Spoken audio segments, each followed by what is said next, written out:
네, 오랜 시간 표류했던 한미 방위비 분담금 협상이 타결됐습니다. 한미 두 나라 간 동맹 복원의 중대 계기로 작용할 것으로 전망됩니다. 네, 미국에서 코로나19 백신 접종자가 늘어나면서 감염자 확산이 둔화하는 가운데 마스크를 불태우는 집회가 열리는 등 방역에 저항하는 움직임이 일고 있습니다. 밤사이 들어온 글로벌 뉴스 김지수 기자와 살펴보겠습니다. 어서 오십시오. 안녕하세요. 네, 오늘 새벽에 긴급하게 타전된 속보였죠.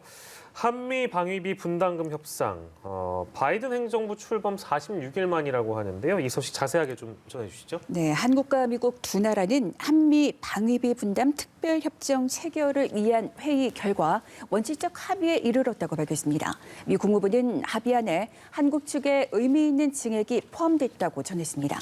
그러나 분담금 인상률을 비롯한 자세한 내용은 전해지지 않은 상태입니다. 합의 내용 공식 발표는 토니 블링컨 국무장관과 로이드 오스틴 국방장관의 방한 기간에 이뤄질 가능성이 있습니다. 블링컨 장관과 오스틴 장관은 15일부터 17일까지 일본을 방문한 뒤 1박 2일 일정으로 한국을 방문하는 그 방안을 조율 중에 있습니다. 앞서 정은보 한미 방위비 분담금 협상 대사는 워싱턴 DC를 찾아 미국 측 대표와 협상을 벌였습니다. 이번 합의는 바이든 대통령 취임 46일 만에 도출됐습니다.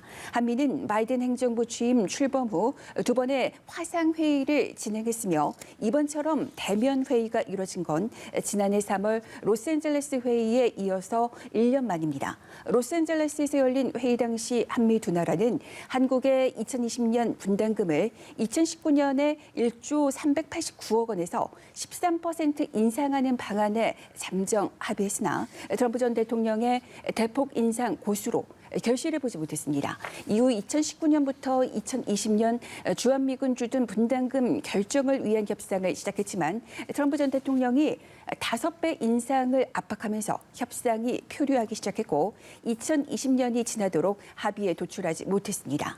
바이든 행정부는 아시아 동맹국과의 관계에 대표적인 걸림돌로 작용했던 방위비 분담금 협상을 조기에 타결하며 동맹 복원에 속도를 내는 분위기입니다.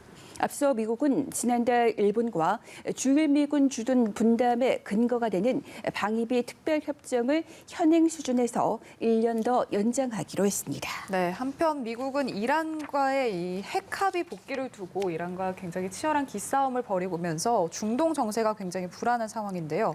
얼마 전에 미군과 연합군이 주둔 중인 이라크 기지가 로켓 공격을 받았는데 미 국방장관이 여기에 대해서 보복을 시사했다면서요? 네, 미국 국방장관은 미군 주둔 이라크 군사기지를 겨냥한 로켓 공격 대응에 대해서 보복 공격을 시사했습니다. 로이드 오스틴 미국 국방장관은 로켓 공격 배후에 누가 있는지 알아보고 있다면서 해야 한다고 생각하는 일이라면 원하는 시간과 장소에서 공격할 것이라고 밝혔습니다. 그는 공격 배후로 지목되는 이란과 관련해서 시리아 민병대 의 주요 후원자로서 이란은 미국의 공습 의도를 충분히 평가하고 자체적으로 결론을 내릴 수 있을 것이라고 말했습니다. 앞서 미군이 주둔 중인 이라크 서부의 아인 알 아사드 공군 기지에 지난 3일 로켓탄 공격이 있었습니다. 이번 공격은 지난달 25일 미군이 시리아 동부 친이란 민병대 시설을 공습한 데 따른 보복으로 보입니다. 미군의 민병대 공습은 지난달 15일과 20일 이라크 내 미군 기지에 가해진 로켓포 공격에 대한 대응으로 이루어졌습니다. 오스틴 장관은 중동의 주요 동맹인 사우디아라비아와 관련해 사우디는 이 지역의 전략적인 파트너라며 협력을 강조하면서도 좋은 관계가 되겠지만 조금은 다를 것이라고 말했습니다. 그러면서 바이든 대통령은 사우디와 앞으로 다른 형태의 관계를 맺을 것임을 분명히 했다며 동맹과 좋은 전략적 관계를 맺었다고 해서 그들에게 여러 일에 대한 책임을 물을 수 없다는 것을 의미하진 않는다고 강조했습니다. 바이든 행정부는 출범 이후 사우디와의 탈동조화에 들어갔습니다. 트럼프 행정부의 무조건적인 친사우디 정책을 조정하겠다는 의도로 풀이되고 있습니다. 네, 이번에는 미얀마 사태 살펴보겠습니다. 군부의 폭력이 날로 잔혹해지고 있다는 소식이 들려서 좀 걱정인데요. 현재까지의 상황 좀 어떻습니까? 네, 미얀마 군부는 시위에 대한 그 폭력 진압뿐만 아니라 시위를 주도하는 아웅산 수치 고문 측 인사들과 시민 운동가들을 압박하고 있습니다. 현지 언론은 수치 고문이 이끄는 민주주의 민족동맹 소속 인사인 킨 마웅 라시라는 인사가 군인과 경찰에 의해 끌려간 뒤 고문에 당해서 사망했고 관계자 일부도 체포됐다고 보도했습니다. 또 군부 지원을 받는 세력들이 민주주의 민족동맹 관계자들에게 흉기를 휘두르는 일이 발생하고 있습니다. 미얀마 정치범 지원 연합은 현재 1,700명 이상이 체포됐다면서 군인과 경찰이 주택가로 들어와 시위대들을 체포하는 과정에서 주택에 총격을 가하고 많은 기물을 파손했다고 밝혔습니다. 군부가 민주주의 민족동맹 인사들을 대상으로 야간 체포와 테러에 나서는 건 시위 동력을 약화시키려는 의도로 봅니다. 특히 미얀마 내 9개 부분 노조 연합이 9일부터 전국적인 총파업을 벌일 예정인 것과도 관련됐습니다. 이들 노조는 쿠데타 종식을 위해 미얀마 경제를 멈춰 세워 군부에 타격을 주자며 총파업을 준비 중인 것으로 알려졌습니다. 군인과 경찰은 시위대에 대해서도 폭력 진압을 이어가고 있습니다.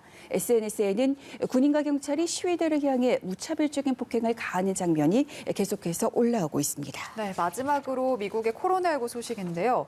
미국의 일부 주를 중심으로 마스크 착용 의무화 조치가 조금씩 풀리면서 전문가들이 우려하는 상황이 계속되고 있습니다.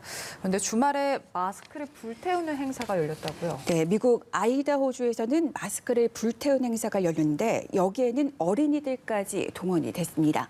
100여 명의 시위대는 지난 6일 주의회 의사당 앞에 모여서 마스크 착용을 거부하겠다며 마스크를 태웠습니다. 아이들은 마스크를 불에 집어던졌고 일부 아이들은 마스크를 없애버려라고 외치기도 했습니다. 이번 집회는 코로나19 방역에 반대하며 아이다호주 전역에서 열린 여러 집회 중 하나였습니다. 텍사스 주를 선두로 일부 주에서는 방역 완화 조치를 속속 선포하고 있습니다. 텍사스, 미시시피는 지난주 마스크 착용 규정을 철폐했고 웨스트 버지니아, 코네티컷, 애리조나, 오하이오, 미시간, 루이지애나도 술집, 식당 등에 적용된 집합 제한 규제를 풀기로 했습니다. 하지만 섣부른 방역 완화가 재확산을 불러올 것이라는 우려가 커지고 있습니다. 앤서니 파우치 미 국립 알레르기 감염병 연구소장은 방역을 느슨하게 하는 건 또 다른 코로나19 감염 급증을 촉발할 위험이 있다고 밝혔습니다. 파우치 소장은 미국에서 하루 확진자가 6만에서 7만 명대에서 정체를 보이고는 있지만 용인할 수 없는 수준이라고 지적했습니다. 전문가들은 변이 바이러스의 확산에도 주목하고 있습니다. 미 질병통제예방센터 CDC는 영국, 남아프리카 공화국, 브라질발 변이 확진 사례는 현재 2,700여 건이지만 이 수치는 유전자 검사를 통해 밝혀진 것일 뿐이라면서 더 많은 변이 감염자가 있을 것이라고 진단했습니다. 네, 지금까지 글로벌 브리핑의 김지수 기자와 함께했습니다. 고맙습니다.